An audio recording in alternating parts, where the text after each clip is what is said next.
Hello friends, this is Growl. This is going to be part 3 of my Mythic Plus Resto Druid guide. In this video we're going to go over a key that I did last week. It's a 24 freehold. I decided that after talking about the stats and prep and then talking about some gameplay basics, we can just watch a video of me playing and I can go over some of the things that I do in the key. I'm not going to go in too much detail in the mechanics of the dungeon. I'm mainly just focused here on what I'm doing. So you can see right at the beginning, we're doing a big pull and I'm getting as many hots as possible on our tank. My first couple spells here at the beginning of the pull, I'm putting down an Ursul so that the mobs don't jump away. I'm getting Efflo down, barking the tank, and then once it seems that he's safe, I'm starting to use a little bit of damage. Because I'm not sure if I can enter cat form, I'm mainly just sunfiring the pack. I'm moonfiring the highest health mobs. You can see here in the top left that I put the Mastiff, the dog, on focus. That way I can focus soothe when it enrages right there, and I won't have to worry about clicking on it in the pack. So this is Sanguine week, and this is going to be one of the strongest weeks for Resto Druid just because you have so much utility for Sanguine. You can see these mobs jump near me and then they're attempting to run through the Sanguine, so I give them a Typhoon there. You have to be careful not to Typhoon the mobs too early. You generally want to be patient with Typhoon because if a mob gets stuck in Sanguine, it's really, really bad. So you just want to save Typhoon for that situation unless the pack is just about dead. So for the tank buster, you can shapeshift to remove the slow of these growths. So you almost always want to be doing that just to get out of this area. Against this mob, your tank shouldn't be taking too much damage. Generally, they should be taking the Spirit Breaker hit and then running away when they have the debuff. So you can see I maintain a general level of hots on the tank, and then I start getting in cat form to do some damage. My dots here are in the middle of my screen, and so you can see that I have all 4 of them applied to this guy, as well as using my crucible charges and bites and stuff like that. Towards the end of this tank buster, you can decide to use a little bit more healing on the tank if he's trying to conserve some resources for the next pull, so you may see me do that. Also, you may have arrived at the location that you wish to bring the tank buster, and you can't be doing too much moving around. It's a good thing to watch the corruption slow debuff on the tank. If the tank is ever trying to run away with the debuff but getting corruption slowed, that's a good time for you to either just juice him up with some heals or maybe even taunt the tank buster away to give him a second to recover. Because we're moving a lot, I choose not to use Efflo here. Generally, my rule of thumb is if you're going to be sitting in the pull for at least 10 seconds, it's usually worth putting down an Efflo. But if you're moving around a lot and you don't think you're going to get 10 seconds of use, you don't want to be using Efflo. So here again, exact same thing as the first. I'm going to put one of the dogs on focus for Soothe, apply Sunfire to the mobs after I get the hots out on my tank. Juice them up a little bit, and then we can start doing some damage. Just putting Moonfire on the highest health mobs. Looks like the tank is safe. He's got 4 stacks of Iron Fur as well as a Psych Shell, so I get into cat form and apply my Rake and Rip to the highest health guys. As a healer, I'm always focused on trying to even out the health of the mobs so that my team can cleave them. I'm not focused on maximizing my own damage and just swiping all 4. I'd rather just apply the damage to the highest health mobs so that they can die evenly, especially when there's on-death affixes like Sanguine or Bolstering that you want them to die evenly. So you can see here our tank is bringing the mobs out of the arena, so we don't have to worry about Sanguine. He has a Typhoon, and I'm letting him use his first before I worry about mine. But it seems like the pack is going to die. I can see that Enforcer is going to get stuck in that Sanguine, and it might heal for a tick or two, so I start positioning myself so that I can Typhoon it away. Pre-potting on bosses, Unbridled will be your best damage potion on bosses by far. You only really want to use Intellect if you think you're just going to be needing to heal right off the bat. This can be a difficult boss to heal, the Skycap'n Cragg. You want to be pretty conservative with your Swiftmen charges. You can see I burned through mine pretty quick, and At that point, you may want to call for darkness or defensives or rally or whatever you have to survive, because on a fortified key, the boss dies pretty quick. It's just a matter of not letting anyone get shot repeatedly. Again, I'm not going to go too in depth on how to heal bosses, but you can see the basics here. When I have a free moment, I'm applying F-Low on the ground and then even using Wild Growth just to put a hot on everybody. So then when one person's getting shot, I can just top them up with whatever healing. And I get that mastery bonus. We do have a free moment, so I will take a minute or two to talk about the mechanics of this boss, because it does get asked a lot. So this bird here is going to patrol around the arena in a clockwise manner, and occasionally it's going to drop the bombardment on the closest target. So the goal is you want to tank the boss in one side of the ring where your DPS can line of sight the shots, and then the range players, almost always you as a healer, is going to be following that bird around to bait the bombardments. If you ever lose track of where the bird is, you can always just look up at the sky to see the bird.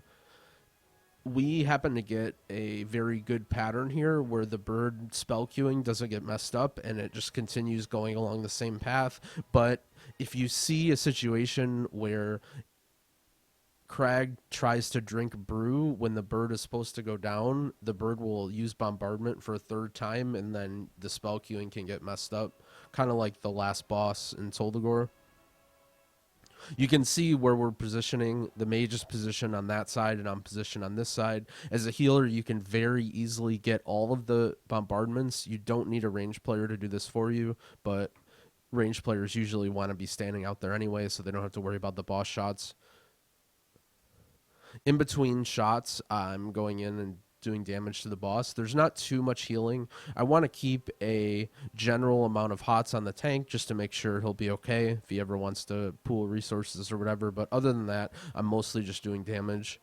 I probably could have afforded to use a few more Solar Wraths on this boss just because there's not that much healing going out, but overall we still did a little bit of damage. So the next pull is going to be the Fear Mob.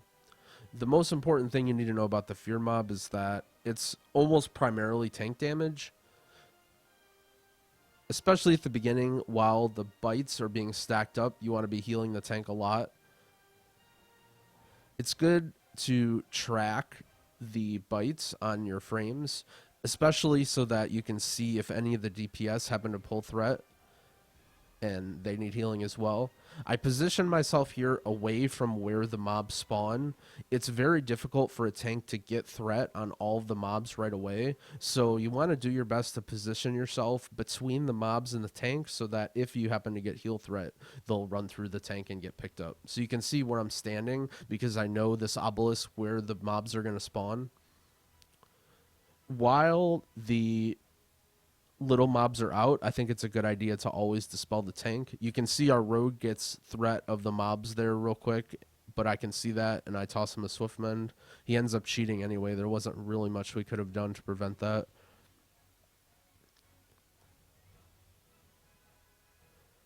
Now that the smallies are dead, we can start dispelling the DPS. It's a good idea to track offensive cooldowns for the DPS. For example, if you're watching to see if the Demon Hunter's in meta, if the mage is combusting, if the rogue has any sort of buffs, you can know who to dispel for optimal damage.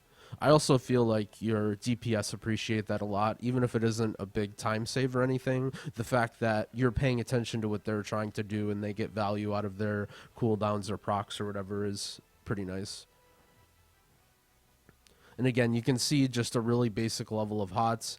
I probably should have had F-Flow down there as well, just to help with the party healing, but not super important. If you watch over long 11 or 12-hour key sessions, you'll find tons of rotational mistakes here.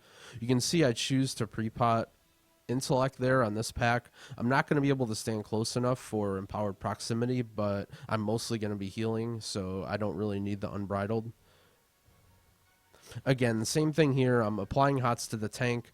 I'm tracking the tank's buffs. You can see that the tank has Incarn as well as 3 stacks of Iron Fur. So now I can use this time to apply some Moonfires on the high health mobs, reapply my Sunfires.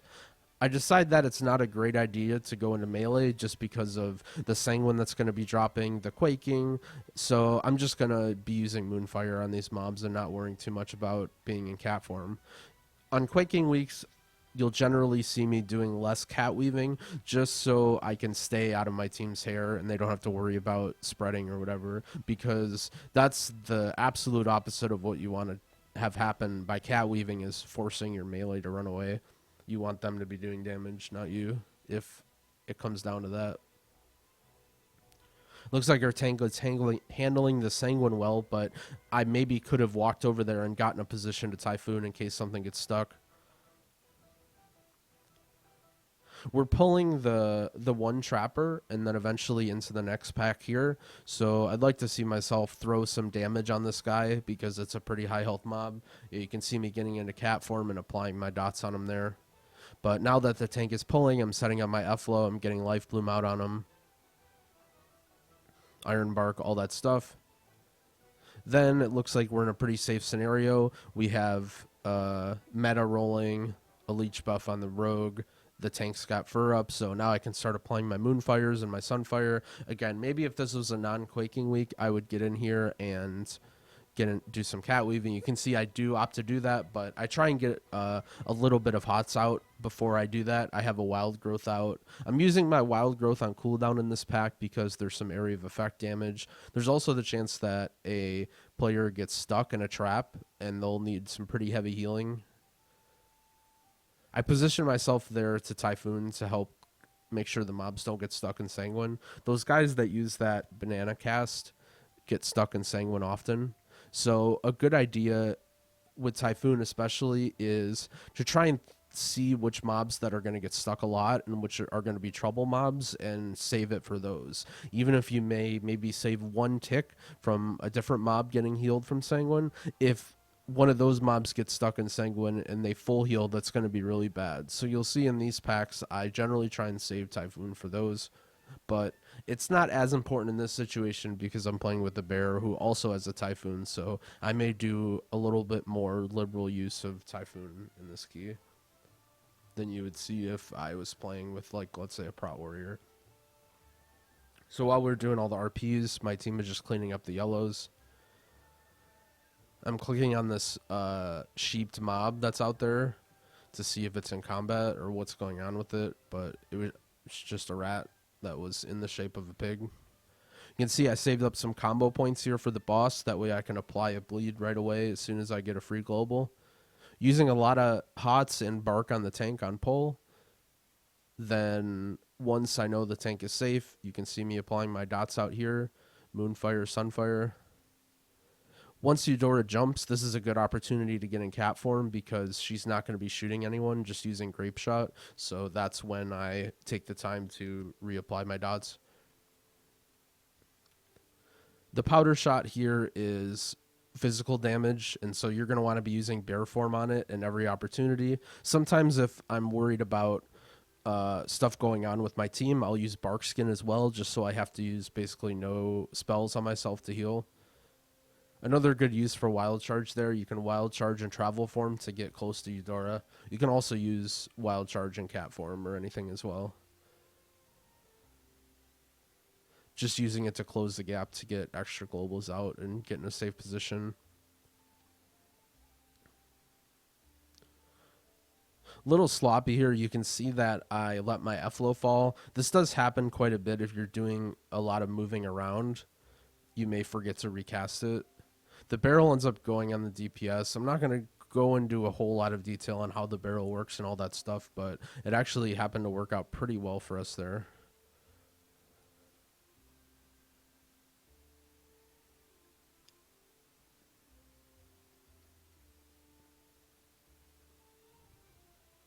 Nothing too crazy going on. Once Eudora is dead, this boss fight becomes pretty easy. Also on a fortified week, these bosses aren't going to do a whole lot of damage. Can stand in the bruise to get some buffs and get smashed.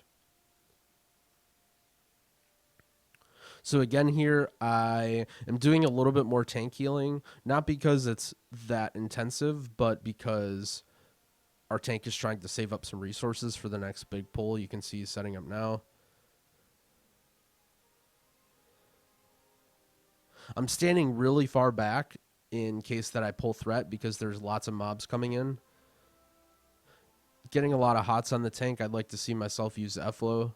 There is a little late there, but my FLO usage seems a little bit slow this key. Now the tank is an incarn with 4 stacks of fur and lust up. The mage is combusting, the rogue has a leech buff, and the demon hunter's in meta, so there's not much healing I have to do here. So I'm using all this time to apply a lot of damage, getting my dots out on the highest health guys, getting in cat form. So now the sanguine starts to drop. I'm being really patient with my usage here because I don't want to push the banana guys into a bad spot, and I also don't want to be stuck without a typhoon, so I'm being very patient here with when I use it. But it looks like we're not going to need it, so it was good tank sanguine management there. But you can see I just decide to use it there to stop the banana cast. But that's an example of a pull where it's tempting to use the typhoon right away to be super efficient, but I think it's actually a good idea to hold it for a while in case something bad happens if one mob gets stuck in, because you don't want to have to be sitting there attacking a mob for a long time when it's just one mob. It's one of the biggest time losses you can have. So right here again, pre-hotting the tank, the demon hunter pulls threat, but I know that it's not a super big emergency on him there, so I just stick a hot on him. I'm not worrying too much about topping him. Again, he blurred and stuff like that too. He's got meta up from his trade or whatever demon hunters do. I'm focusing all my damage here on the crusher, even though it's a like 8 target pull and I'm going to be doing more damage from swiping. It's more important that we get the crusher even health. Again, it's a common theme that you've seen me do here, because at the end of the pull it's going to be only the crusher alive, so only really damage on the crusher matters in terms of what's saving time in a key. Once it looks like they're starting to get even out, I'm throwing some moonfires on some other guys. You can see, again, my FLO drops here. I don't have an FLO down, which is a little bit sloppy. It may be because we're moving around a lot as well. So this is a situation where you really, really don't want to heal the crusher, but Typhoon won't help you because you can't Typhoon him. So what you can choose to do is Typhoon the smaller mobs instead. So you can see while the crusher is doing a slam, or when you think a mob is just about to die, you can typhoon the small mobs away, and then you can use Ursels or Root if you want to keep them out of the pack as well. Taunt is another option. This is really important to be using for Sanguine on Motherlode, especially with the Peacekeepers, since they're doing a lot of casting and you don't want them to get stuck in a cast sequence while they're in a Sanguine puddle. So the best way to avoid that in general is just to never have them in sanguine puddles to begin with. So I'm juicing up our tank here with basically every hot in the game because we have some more trash we're pulling into the turtle. The turtle does this weird double strike attack thing, so you have to be careful always giving the tank attention when you do pulls like this, even if it doesn't look like they're in too much danger. But now that we have everything stabilized and incarns up, I'm going to be throwing some moonfires and sunfire out. Again, super prioritizing the turtle because the turtle's going to be the last mob remaining, so damage on the other mobs is essentially useless. Getting into cat form here, only focusing the turtle. Again, swiping would be a DPS gain on 5 targets instead of applying my spells, but it's not going to be a time gain because we're just going to be waiting for the turtle to die anyway, so there's no point in swiping all these small mobs.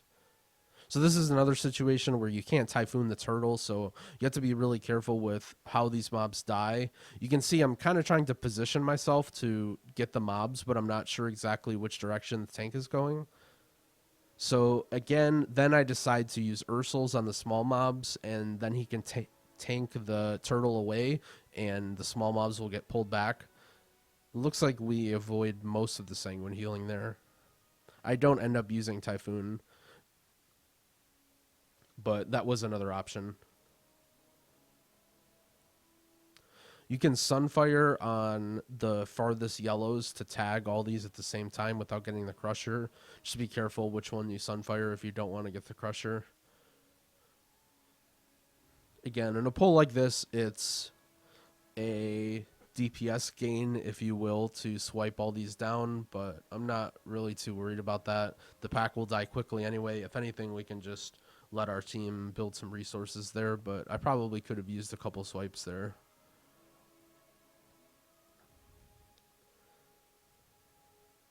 Applying all my dots again at the start of the fight, using my Crucible charge, just getting damage out while there isn't much healing to do. This is a pretty easy to heal boss. There's not that much damage going out. You can see I use Wild Charge there to escape the shark when I see the tosses on me. Wild Charge is really, really good for this boss as well. As you get into higher keys, these sharks become very, very unforgiving. And if you get hit by even just 2 hits of the shark, you'll die without a defensive. So the goal here is to stay as close to the shark as possible so that it follows you around. I don't want to go, again, into too much specifics about the sharks, but basically what I'm doing here is just assisting my team. When you have a free moment, you can drag the shark through a pool, then you can apply your dots. I'm seeing that our mage's combustion cooldown is about to come up and he's using Lucid, so I'm kind of watching him here in case a shark gets thrown on him. I may actually have to use Iron Bark or Big Heals on him because he's probably not going to want to move out of his rune during combust, but it looks like he decided to combust at a good time there. So again, I'm trying to grab the shark away from the mage. Once my dots are applied, there's not that much damage I could be adding, so the best thing I could be doing here is just luring the sharks around and keeping my team safe. Again, you just have to be careful that you're not getting hit by these sharks too much. Should always be paying attention to your health potion, your health stone, your defensives on this fight, because if you get caught in a bad situation, you need to know what you have available to you to live. You can see again right there, I'm not prioritizing a ton of healing on Junkrat. He accidentally took a tick of the tornado, but I know that he's not going to continue taking much damage, so I simply just throw a rejuve on him and he gets healed up to full eventually. But I am ready to use a Swift Mend if whatever happens, if he gets thrown a shark on him or whatever. You can give rogues a little bit more leeway in not healing them up right away and trying to conserve your spells because they have a lot of good defensive options in parry and cloak and cheat death. If you know your rogue's cheat is down, you might want to prioritize them a little bit more, but rogues are very, very durable, so you don't want to stress out too much trying to save them because almost always they can save themselves. You can see again using Wild Charge to get away from the shark in combination with dragging the shark through the puddle while I can get some dots up and then grabbing it again so it doesn't run into melee.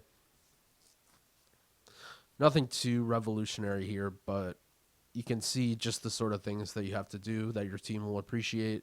If you're a healer who's only focused on their own damage and you're constantly just attacking the boss and letting the sharks run through your teammates aren't going to like that. They don't care how much damage you do. They just want to do damage themselves. So here we opt to run quickly away from the blob. It looks like either Junkrat didn't get the memo or maybe Trix wasn't up when he thought it was, so he pulled threat and died from the blob. I'm getting into cat form here and doing some swiping. There's not a whole lot of tank damage coming out. All of the damage from this specific obelisk comes from the puddles. You can see that I track the puddle debuff as well as the mind flay from the tentacles on my frames. I think this is really important to get a little bit ahead of reaction on who's going to be taking damage. When you see that someone's being slowed by the puddle or the mind flay, you can maybe start applying a few hots on them right away.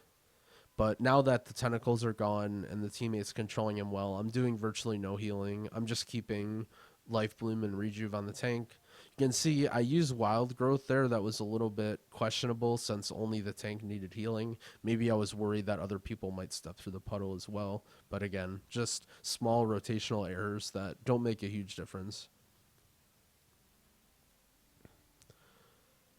I I think for the most part this key's done.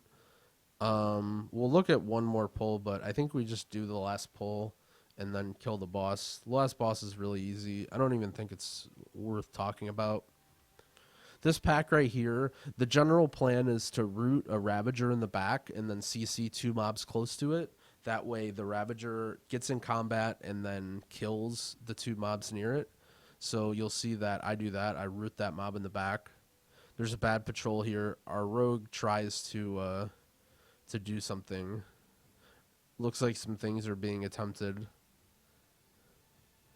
We generally have the mindset of doing some crazy shit at the end of keys, just to try stuff and to see what happens, but it looks like this backfires a little bit.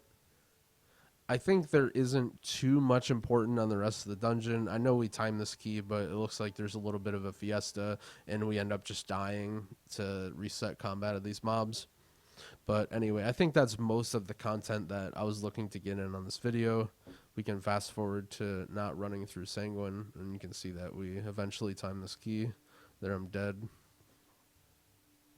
So anyway, this was a...